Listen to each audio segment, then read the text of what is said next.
juristas, muitas vezes cruzamos com muitas leis desta natureza, códigos de Hammurabi, lei das 12 tábuas, depois perguntamos para que é que isto serve. Na verdade, muitas vezes, para compreendermos determinadas realidades, determinados institutos, devemos mergulhar a gênese, mergulhar na origem para percebermos os contornos que teve, e foi isto que o autor fez nesta primeira parte do capítulo, nas considerações históricas. E resulta da sua obra que o que nós temos hoje como falência, instituto falimentar ou instituto de insolvência, se preferirmos, resulta da conjugação dos vários regimes, das várias nuances e das várias metamorfoses que o instituto passou. Desde esta altura até ao momento em que nós nos encontramos. Podemos, em relação a isto, desenhar, e é o que o autor tenta fazer na primeira parte, desenhar uma linha do tempo, de onde começou, como começou, as várias transformações e depois os contornos atuais que tem. Claramente que, ao olharmos para esta parte histórica e fundamentalmente a influência que a Itália tem neste regime, a Itália é a herdeira, como eu digo, a herdeira legitimária do Império Romano, mas ela própria desenvolveu-se como um país com uma realidade fundamental. E as cidades, os estatutos comerciais que as cidades de Gênova, de Florença, de Milano e de Veneza tiveram naquela altura, tem, na ótica do autor, uma grande importância no processo de construção deste estatuto, deste regime e deste instituto. Por isso, é um grande convite fazermos esse mergulho, mesmo que virtual ou científico, à realidade italiana, para percebermos a origem do instituto, da falência que o autor fez.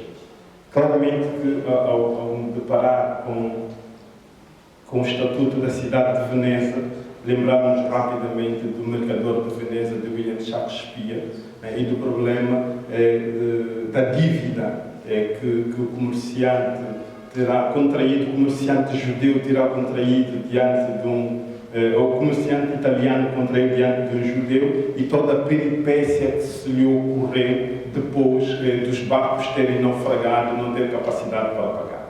Claramente, desde a transformação do devedor em escravo ou a administração do seu património, nós podemos encontrar aqui realidades muito, muito concretas daquilo que se vive. Uma segunda parte do nosso regime aqui do trabalho tem que ver com a crise na empresa.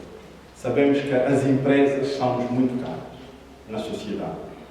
E a forma como as empresas estão organizadas, a forma como elas se estruturam, mas fundamentalmente, como dizem os economistas, porque ninguém domina todas as variantes na vida, muitas vezes acontecem situações que nos levam a crises. Crises financeiras, crises económicas ou crises sociais, e o autor fez esse mergulho para identificar as várias formas, as várias fontes de crise, e assim poder daqui retirar alguma conclusão em relação ao surgimento da falência e à atitude que se tem em relação a isto.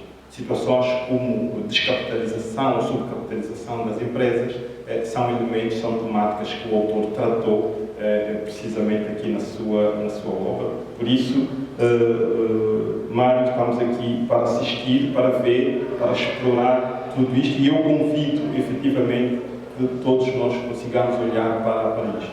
A influência da Itália, a influência de França e depois a influência marcante que o Código de Napoleão teve no Instituto da Falência, também foi aqui tratado, e depois a parte da codificação, desde o Código, partindo do Código de Napoleão, o Código Espanhol, o Código Português, o Código Holandês e também o Código Brasileiro, estão aqui muito bem representados.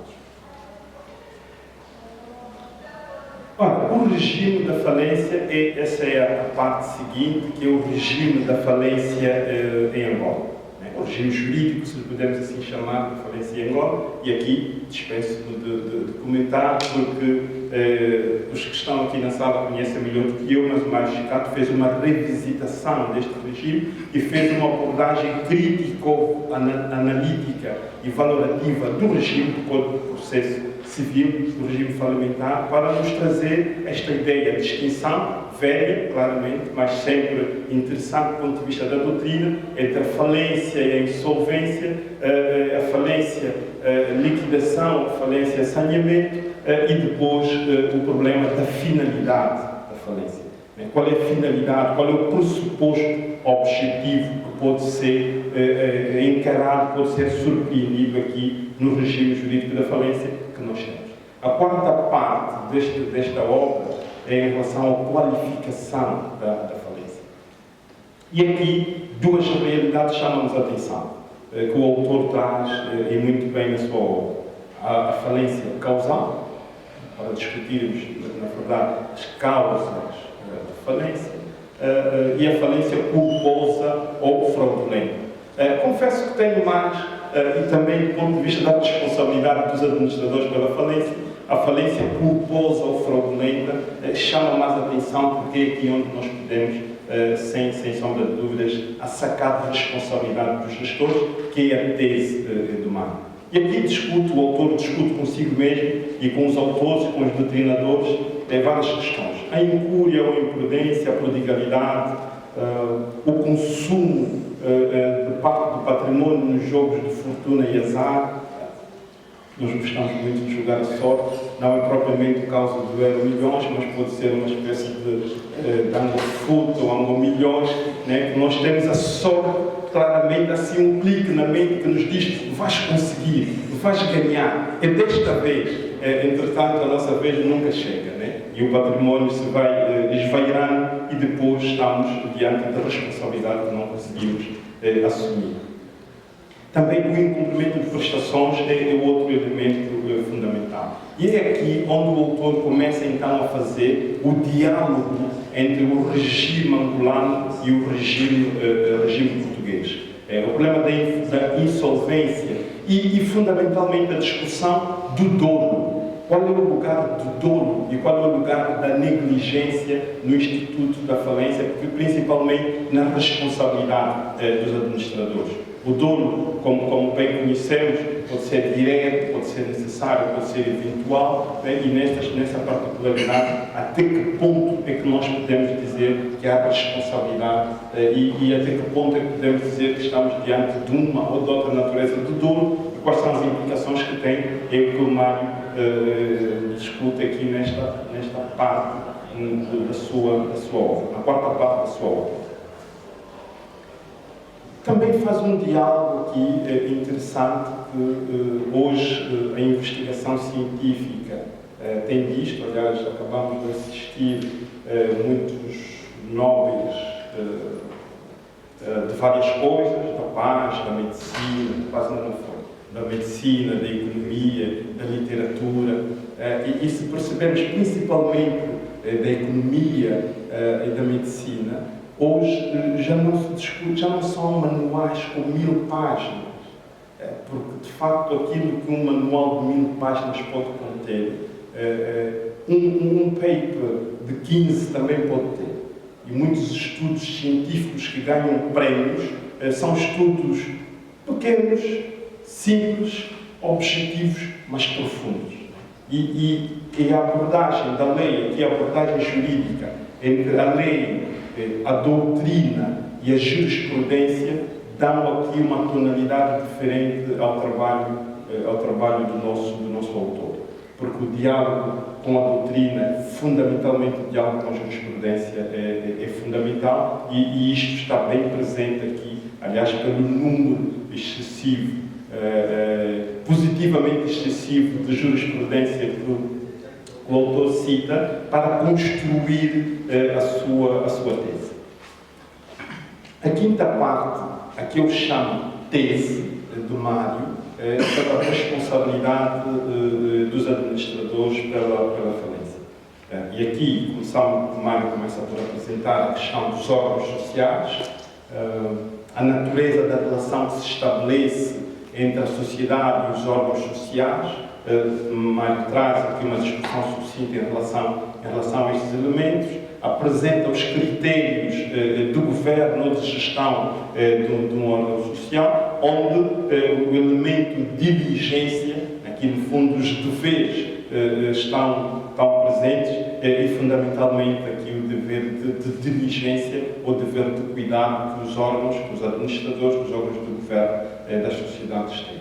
Então, depois o autor, nesta parte, discute e discorre profundamente e de forma muito cientificamente muito apurada sobre os deveres, os vários deveres de diligência, o sentido psicológico, objetivo ou normativo do dever de diligência, o dever de cuidado na gestão criteriosa e ordenada, o dever de controle, as necessidades até aqui que os gestores, porque ninguém é clarividente o suficiente, clarividente é Deus, mas nós precisamos, naquilo em que nos falta, nós precisamos, faz parte de termos de trazer assessores, consultores que tenham habilidades técnicas em relação a determinadas matérias para assegurarem que o meu sistema de gestão seja um sistema efetivamente criterioso. O autor traz os problemas das incompatibilidades, dos conflitos de interesse, de proibição de negócios consigo mesmo, de gestão criteriosa da própria instituição, da própria sociedade, que é uma discussão, como conseguem ver, em 182 páginas, é uma discussão profunda, é um instrumento de trabalho. Eu tenho isto na minha mesa e é um instrumento de trabalho porque o autor dispensou nos termos que discutir teses, posição dominante, posição não dominante, as teses que figuravam lá, vai direto ao ponto, né, para copiar aqui o nome de um programa aqui das nossas vidas, vai direto ao ponto para tentar explicar e esclarecer ao que vinha a sua tese e de facto conseguiu da melhor forma possível. Depois, o começa a discutir o problema do pedido infundado de falência, aqui na responsabilidade dos administradores, o que é que acontece com o pedido infundado, quais são os procedimentos, quais são os meandros que o processo falimentar deve seguir, qual é o conceito e qual é a amplitude que devemos dar ao conceito de responsabilidade aqui no processo falimentar, é o que o autor também consegue de forma fantástica.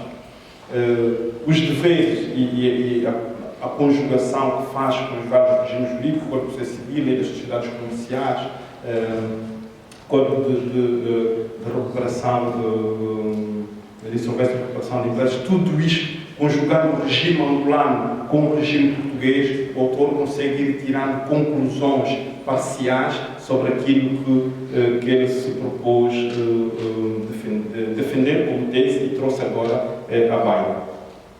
O autor faz uma abordagem sobre a ação de indemnização contra os administradores por danos aos credores, o problema da subrogação, o problema da responsabilidade na pendência do processo falimentar, o que é que acontece, que caminhos, que contornos é que este problema tem.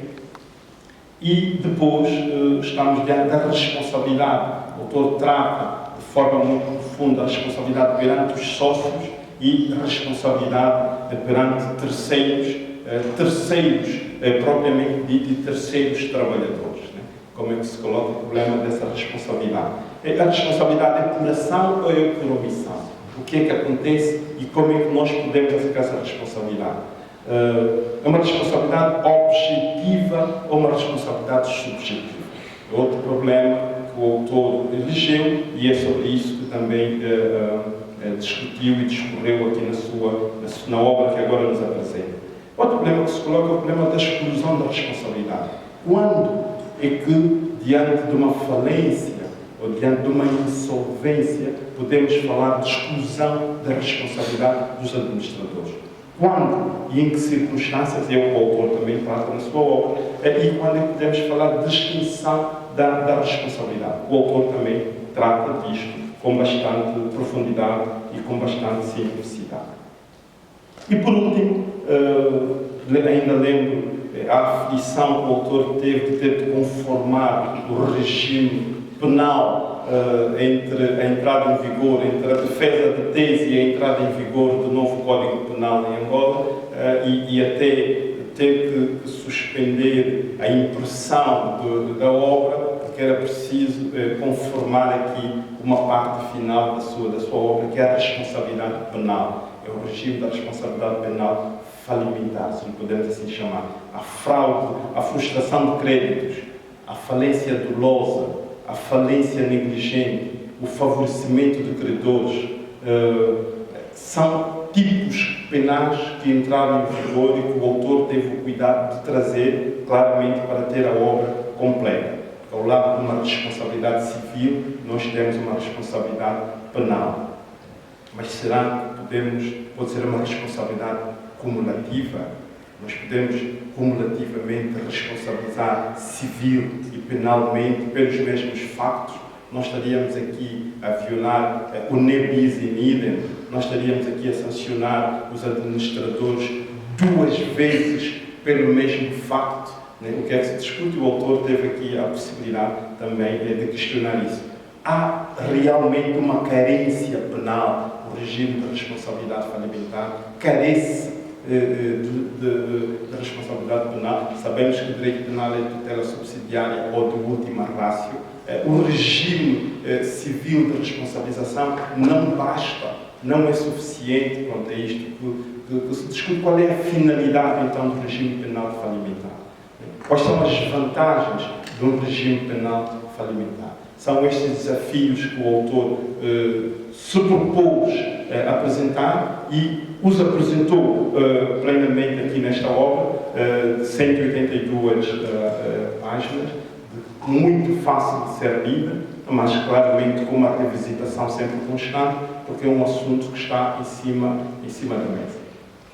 Por isso, apresento-vos aqui esta responsabilidade dos administradores pela falência, o diálogo entre o direito angolano e o português, e convido-vos, obviamente, todos a folheá-los, a ler-los e a adquirir, quem ainda não adquiriu, porque vale a pena tê-lo em cima da mesa, porque são os temas, se as circunstâncias nos favorecerem, são os temas que estão na atualidade, a responsabilidade, o compliance criminal das empresas, a responsabilidade dos gestores, outras questões, como são os gestores de facto, os gestores nominais que estamos aqui a discutir, são temas da atualidade, e então é importante que todos nós estejamos atentos e tenhamos um subsídio para consultarmos sempre que necessário. Muito obrigado, mais uma vez, parabéns, Mário, pela excelente obra que faz ao mercado. Muito obrigado, Profeta Sapura, por essa brilhante apresentação geral do livro, mas o ilustre, o convidado,